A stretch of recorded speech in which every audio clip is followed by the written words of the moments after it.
Alamin natin ang report mula kay Aris number 28. Raymond at Paz, please come in. Raymond.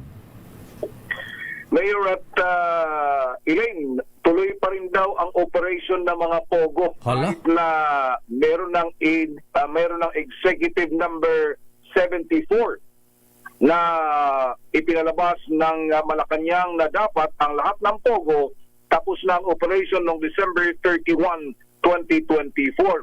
Ito ang inihahad ni Senador Risa Hontiveros kasabay ng kanyang sponsorship sa plenary ng sa plenary yung Senate Committee Report number 514. Ito yung resulta ng kanilang investigasyon sa halos 3 taon hinggil sa operation ng Philippine Offshore Gaming Operators dito sa ating bansa. Kaya sa kanyang paningin ay hindi pa tapos ang laban kontra sa Pogo. Kaya ilan sa kanilang mga rekomendasyon ay yung pagbalangkas ng isang batas upang tuluyan ng ipagbawal ang Pogo operations dito sa ating bansa. Ganon din yung mga online games of chance sa mga PAGCOR-operated casinos at ganon din yung mga integrated resorts na merong mga junket agreements. Kasuhan din yung mga local officials na sangkot gaya ni Sual Pangasinan Mayor Liseldo Dong Kalugay at kanyang mga staff na nagpapiliate doon sa counter affidavit ni Mayor Alice Go kahit na ito ay wala na sa ating bansa. Ganon din yung mga taga Bureau of Immigration na dapat ay maimbestigahan na isinasangkot sa human trafficking. Iporsige din ang mga kaukulang ahensya ng pamahalaan upang kasuhan yung magkakapatid na sina Michael Yang, Tony Yang at Hung Jiang Yan dahil sa paniniwala nga mga ito ay sangkot sa intelligence o possible intelligence gathering para sa isang dayuhang bansa. Maliban dyan ay pinasasaayos din o isa sa rekomendasyon din ng komite ay isaayos ang visa system ng ating bansa gaya ng at gayahin yung Homeland Security ng Amerika kung saan makikita lahat ng mga visa information ng sino mang nagnanais na pumasok sa ating bansa. Sa huli ay nagpasalamat si Hontiveros sa lahat ng kanyang mga kasamaan sa Senado, lalo na kay Senador Sherwin Gatchalian na kanyang nakatuwang sa mga isinagawang investigasyon hinggil sa operasyon ng Pogo sa ating bansa. Raymond. Yes, Mayor. Nagbanggit na rin ng pangalan si Senator Risa Hontiveros. Siguro wala pa siyang plano na magsumite ng mga pangalan sa DOJ na dapat sampahan ng kaso.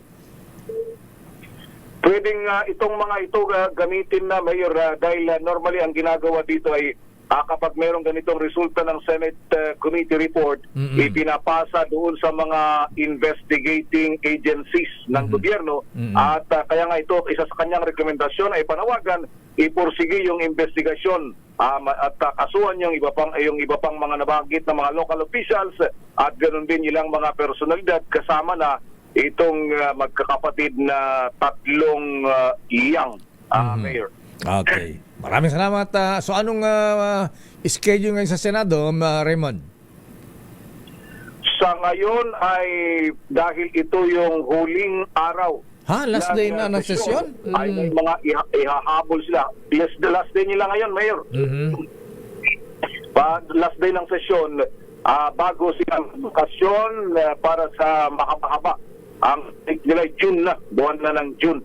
After na ng 2025 national at local election, may mga ihahabol pa na mga bicameral conference committee at may mga possible na third reading bago man lang at pagbalik nila at saka maisasayos sa huli, sa buwan na ng Hunyo, Mayor. Raymond, ikaw nag-cover din sa Kongreso, di ba? Pagkabakasyon na ganito, ang House Speaker may pabaon sa mga congressmen, ang Senate President may pabaon din ba sa mga senador pagkabakasyon? Ayun ang hindi natin alam ngayon kung paano ang sistema kasi di ba doon sa House kasi kami ang napapansin namin dati na kapag halimbawa ito last day full pack House walang gustong umabsent sa huling araw. Tsaka pila ang pasok doon sa office ni Speaker. Yun. Busy lagi yung hagdanan sa likod. may, may mga pababa, merong bakya. Ganun ba yan? Hanggang gabi yun, ngayon magsimula ng hapon. Hanggang gabi? Talaga. Okay. Maraming salamat, Raymond. Mula dito sa Senado, ito si RH28 Raymond Advance para sa DZRH. Una sa Pilipinas, una sa Pilipinas. Damdamin Bayan.